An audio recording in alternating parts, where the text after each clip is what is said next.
Ofta när jag vaknar på morgonen, när man har kört hårt under längre tid, man är trött, man känner redan när man vaknar att mina ben är tunga idag. Då tänker jag, antingen tänker man att jag måste tävla mer. Ska det vara värt liksom att nöta på så länge, kanske man ska tävla mer. Det bästa med multisport, det är nog egentligen när man går i mål. Eller kampen att ta sig fram som en enhet, som ett lag tillsammans efter ett antal dagar. Den är svårslagen, så enkelt är det. Jag är som vilken människa som helst. Förutom att jag kanske då klämmer in så mycket träning jag kan när jag hittar luckorna. Det är väl det som skiljer mig från det. Jag känner mig själv som en ganska energisk person. Min motivation är väl egentligen att kunna bli så bra som möjligt utifrån de förutsättningar jag har.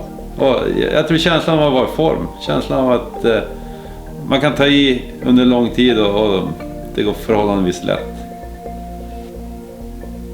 Som familjefar med fru och 2 barn och hundar och så vidare, så det gäller att hitta träningen i vardagen. Till och från jobbet, med barnen till dagis och så vidare. Klämma in ett lunchpass där det är möjligt och träna hem från jobbet. Sen ska frugan hinna träna också. Det blir inte alltid jättelånga pass, men all träning är bra. All träning är bättre än ingen träning. Det är det. Hinner jag springa 45 minuter på ett elspår, men då är det jättebra liksom. Vi eldar med ved, så jag hugger jättemycket skog, eller hugger mycket ved ute i skogen, och det är ju, får man ju se som träning. Det är ju jättebra träningsform. Och helgerna, då är det ofta fast på morgonen när barnen precis har stigit upp och ser på tv, och sen på kvällen när barnen har lagt sig. Mitt på dagen vill jag gärna vara med familjen, så är det ju. Man måste träna i stort sett varje dag, under några vilodagar ibland. Som sagt, det finns inga genvägar till toppen, utan det är hårt jobb som gäller hela vägen. Ett par, 3 gånger i veckan så har jag, dels håller jag i barngymnastik, så jag tränar barnen här från byn. Håller även i träningar för vuxna, lite hårdare variant. Styrketräning i varje fall 2-3 gånger i veckan, ibland kan det bli mer också. Men det sköter jag här på bakgården i vedförrådet. Och så har jag bra lagkamrater också, och vi bor alla här ganska nära varandra. Och kan jag köra något pass med dem så sparra mot Björn och Matte och se att jag hävdar mig där, då vet jag att då ligger jag bra till. Så är det ju. I varje fall i Sverige. Jag startar aldrig en klocka när jag tränar. Jag kör aldrig med pulsmätare, jag kör aldrig med GPS, utan jag kör det jag känner för. Någonstans i bakhuvudet finns väl en plan att man kan inte bara köra intervaller och så vidare, men funderar inte så mycket. Jag kör det jag känner för den dagen. Jag känner min kropp hyfsat väl och jag vet ungefär vad som krävs.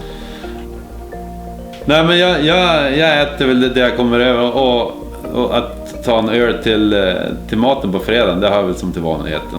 Man måste få njuta av livet också.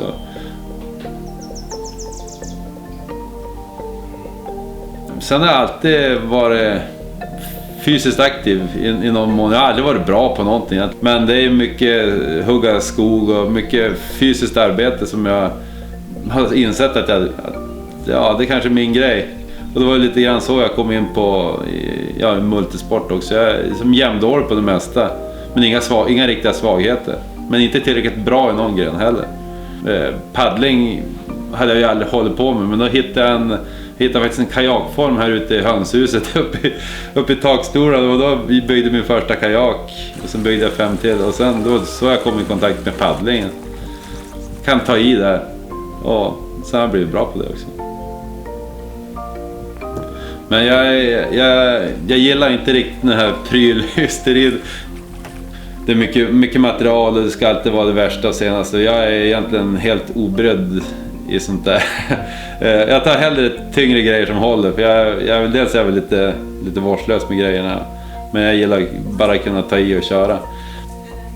Min fru Lina, hon stöttar mig fullt ut i det här. När det gäller min träning så försöker vi hjälpas åt, och frugan hjälper mig med mycket för att underlätta för mig. Det är ju ett ett ständigt pusslande för att få ihop det.